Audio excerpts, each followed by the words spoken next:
target that wasn't wide enough for him anyway. Foul. And a miss. I wonder if that's a free ball. Ronnie O'Sullivan 4. Worth a look. Must be able to hit both edges of a red or a combination of reds. Well, the one... I think it's free ball. Yes, I think that it's the one by the pink that's the one that... I think Ronnie is not sure it is a free ball. I think it is. I think Jan Shears is right. Maybe it's a second opinion from someone else. I'm not sure. No, you can't have any second opinion. Which one do you think you can have? Not this one. No, because the pink is too wide. It's too far in front. You can't hit the edge on the left. I think Jan Shears is right. I think it's a free ball. I'm not sure. Ronnie not doing himself any favours here. He's just doing what he thinks is right, isn't he, Clive? Well, he's got a highly developed sense of fair play. And arguing against his own interest, you would think. Bit of a contrast with all the divers in football. This is probably the most these two have ever spoken. What do you think? It's a free ball? Yeah, it's a free ball. It definitely is a free ball.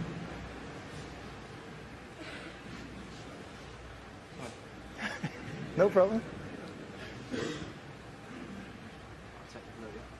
Blue ball?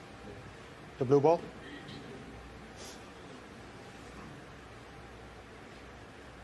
So blue is his extra red.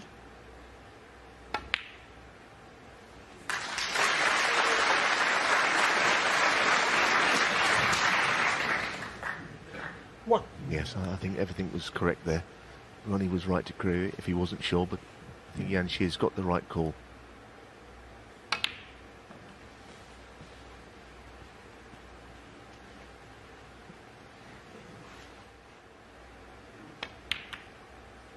Six.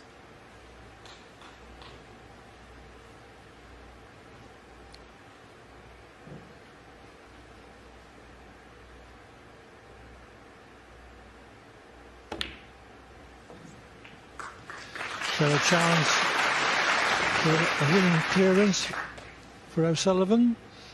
Better shot than it looked, Clive, wasn't it? He would just roll it in. He sort of half stunned that, queuing over the ball. 13. Even though it's a long match, it kind of feels important that he does do it for his chances.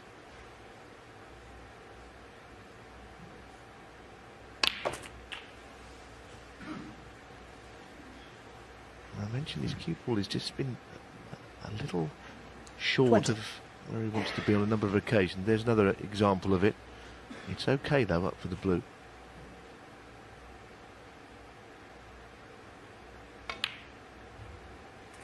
One.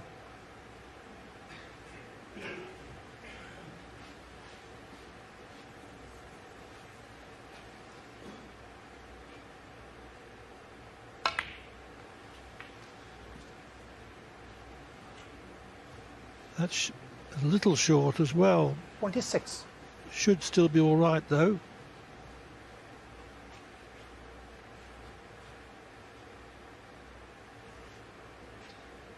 Doesn't like it. Doesn't like his bridging, whether he bridges from the cushion or hand on table. He's gone for the long bridge. 27. Slightly better shot than it looked again. In behind the red, and he's a very strong favourite to win frame two.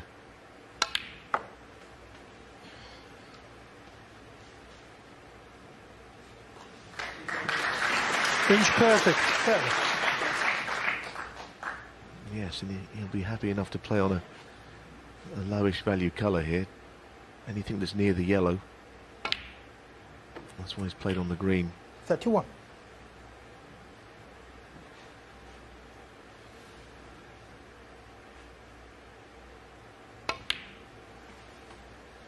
Well, it's been already a very gripping first two frames in what could be an absolute classic 34. of a match today between these two.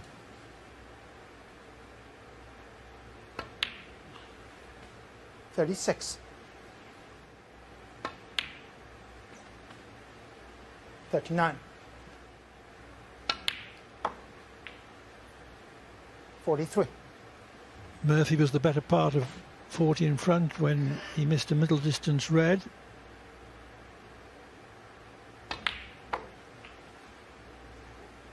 48. Well, he doesn't need the black, and it's just as well, because he would hate to have to go all around the table. This is frame ball. 64. And with an immaculately taken 55 to the pink, Ronnie O'Sullivan equalises at 1-1.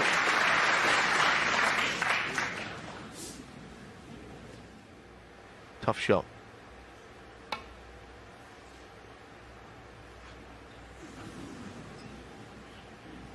Foul. And a miss.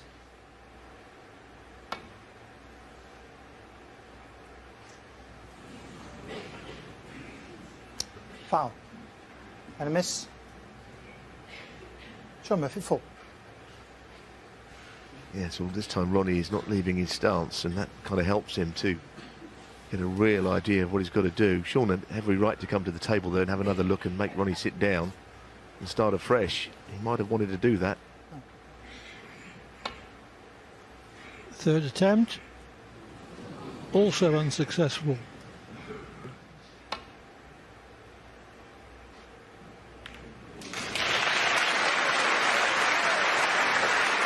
I think that demonstrates why the misroll is what it is. Yes, in the dim and distant days before the misrule was applied in its current form, you very often saw players making a plausible attempt with no great intention of actually escaping from the snooker. Yes, I mean, it was called a deliberate miss because in those days, players were deliberately missing. Simple as that.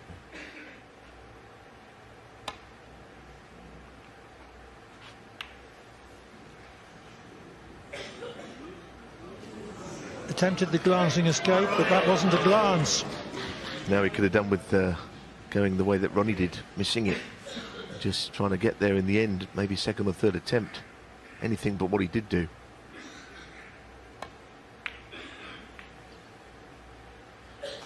One.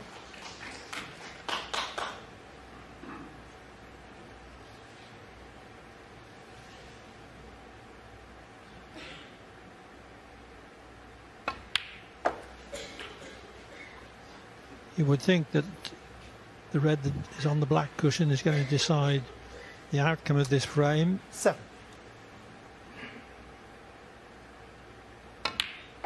Yes, Clive, and if he could land nicely in behind it, it would make the shot a lot easier to roll in. And that looks to be as good as you could hope for. No obvious pace needed. It give the pocket 15. every chance to accept the ball. And just drop out with the black. 16.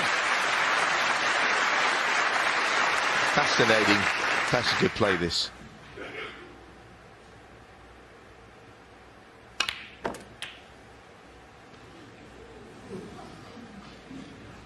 That's an oohs and ahs, but I think he was in more 23. control of that shot than it may have appeared.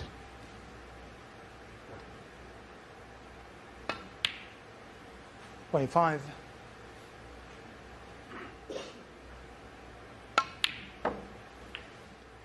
Just checking, he will need the lot. There'll only be 6 in front of the pink when he pots it. 32.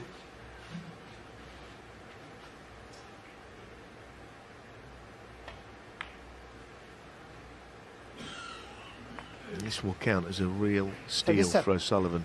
In some ways, the previous frame was as well.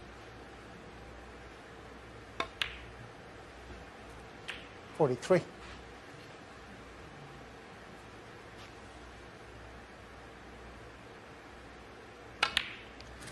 And with that victory clearance, Ronnie O'Sullivan wins the frame on the black and leads Sean Murphy by 2 frames to 1.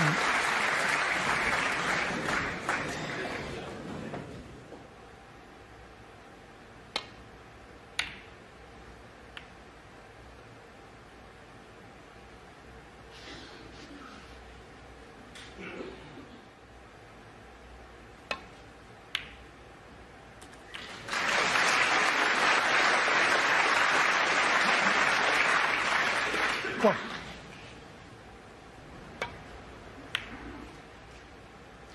And like all great champions, O'Sullivan relishes the possibility of the clearance, because he knows these are the frames that are doubly painful for the opponent. 5.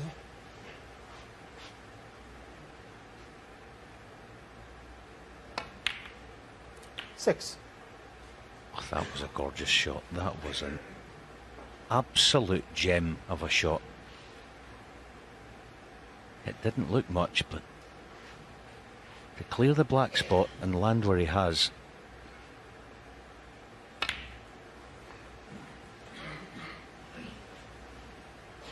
It is again.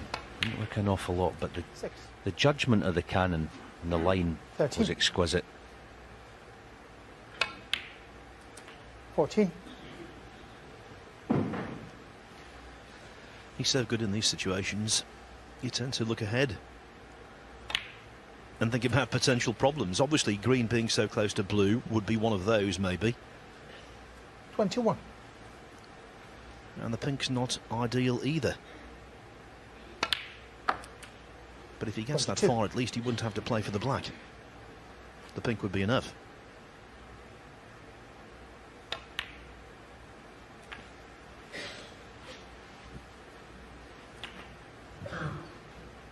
Yeah, a little half 29. shake of the head, because this is critical now. Straight or higher straight in the black. Yeah, it's gone wrong.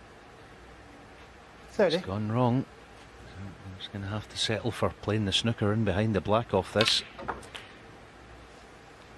Tried as best he could to check it back. Couldn't have done much better. 37. Big shot now. Which way does he play it? Is it dead weight to give it every chance?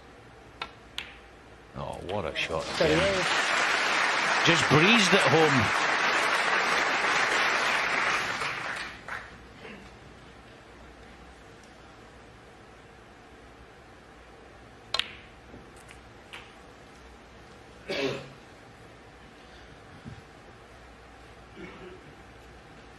$45.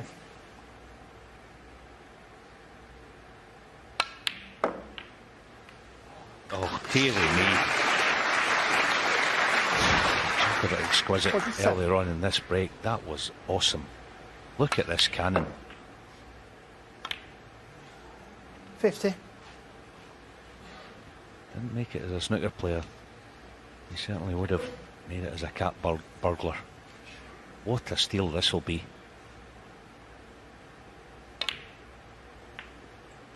54. Remember, just blue and pink will do.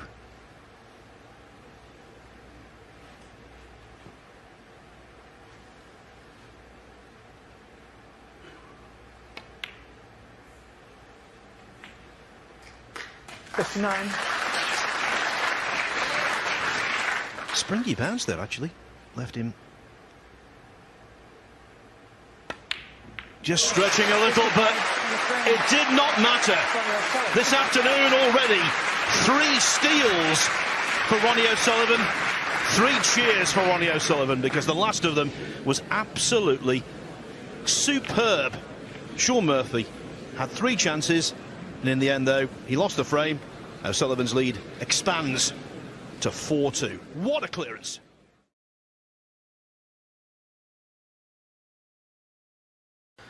I mentioned that 2006 semi-final at the Crucible when Dot won 17-11. Didn't tell the full story that. He was 8 each with O'Sullivan, and then in the third session completed an 8-0 whitewash. But Graham got 7. that could be very expensive. Yeah, you can't afford to miss blacks off the spot against anybody, but you don't get many chances against O'Sullivan. That's what Dot did there, and boy, could he come back to bite him.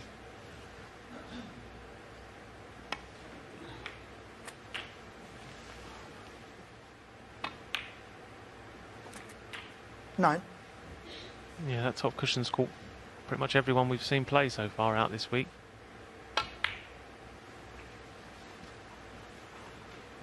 Clearing the balls up when he needs them, just 15. very easy.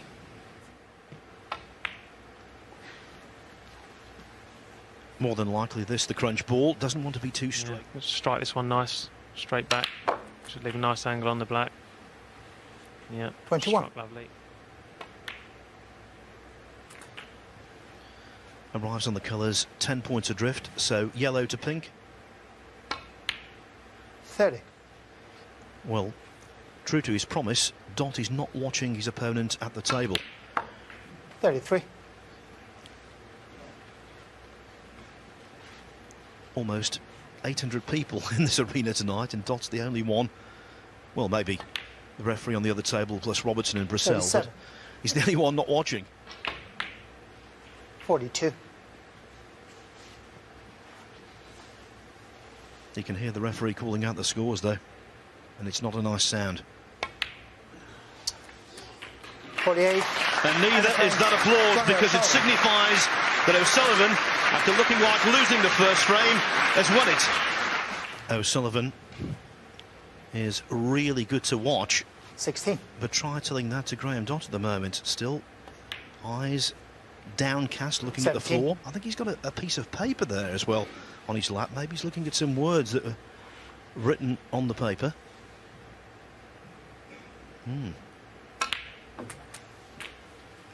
What do you think it says, Phil? Don't miss blacks off the spot. 24. Wise words.